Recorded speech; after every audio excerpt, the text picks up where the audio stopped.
Hi friends, ಇವತ್ತು 6 ಗಂಟೆಗೆ ನಾನು ಜಾಗಿಂಗ್ ಹೋಗ್ತಾ ಇದ್ದೀನಿ. ಫಸ್ಟು ನೀರು ಕುಡಿದ್ಬಿಟ್ಟು ಆಮೇಲೆ ಹೋಗೋಣ.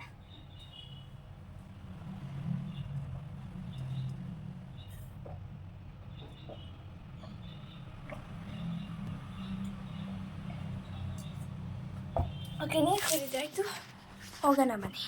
ಓಕೆ ಫ್ರೆಂಡ್ಸ್, ಈಗ ನಾನು ಜಾಗ್ ಮಾಡಿ ಬಂದು ರೆಡಿಯಾಗಿ ಸ್ಕೂಲಿಗೆ ರೆಡಿಯಾಗಿ ನಮ್ಮಮ್ಮ ಬಾಕ್ಸಿಗೆ ಪಪ್ಪಾಯ ಹಾಕ್ತಿದ್ದಾರೆ.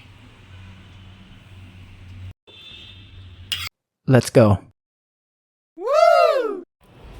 ಓಕೆ ಫ್ರೆಂಡ್ಸ್, ಈಗ ಸ್ಕೂಲ್ ಮುಗಿಸ್ಕೊಂಬಂದು ಏನು ಮಾಡಿದ್ರು ಕನ್ನಡ ಹತ್ರ ಅಂತ ಹೇಳ್ತಾ ಇದ್ದೀನಿ ನಿಮಗೆ. ಇವತ್ತು ಬ್ರಿಡ್ಜ್ ಕೋರ್ಸ್ ಮಾಡಿದ್ದಾರೆ, ಸೇತು ಬಂಧ ಅಂತ. ಫಸ್ಟ್ ಏನು ಹೇಳ್ಕೊಟ್ಟಿದ್ದಾರೆ ಅಂದರೆ ಕನ್ನಡ ವರ್ಣಮಾಲೆ. ಅದರಲ್ಲಿ ವರ್ಣ ಅಂದ್ರೇನು?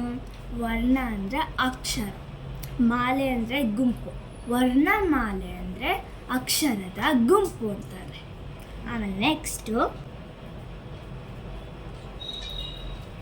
ಕನ್ನಡ ವರ್ಣಮಾಲೆಯಲ್ಲಿ ಎಷ್ಟು ಅಕ್ಷರಗಳಿದೆ?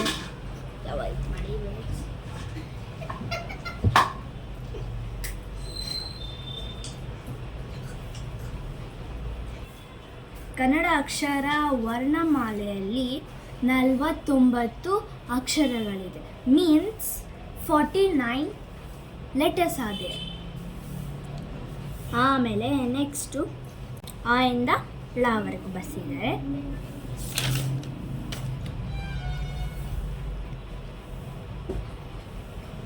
ವರ್ಣಮಾಲೆಯಲ್ಲಿ 2 ವಿಧಗಳಿದೆ, ಅಲ್ಲ 3 ವಿಧಗಳಿದೆ. ಅವು ಯಾವ್ಯಾವು ಅಂದರೆ ಮೊದಲನೇದು ಸ್ವರಗಳು. ಅದರಲ್ಲಿ 13 ಅಕ್ಷರಗಳಿದೆ, 13 ಅಂತ ಕನ್ನಡದಲ್ಲಿ.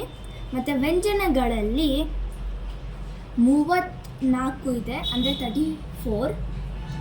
ಮತ್ತು ಯೋಗವಾಹಗಳಲ್ಲಿ 2 ಇದೆ, ಅದು ಅಂ ಮತ್ತು ಅಹ 2 ಇದೆ. ಮೀನ್ಸ್ 2 ಇದೆ.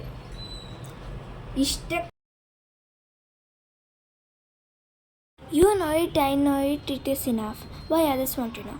If they want, I will tell it. Thank you for watching this short video. Thank you.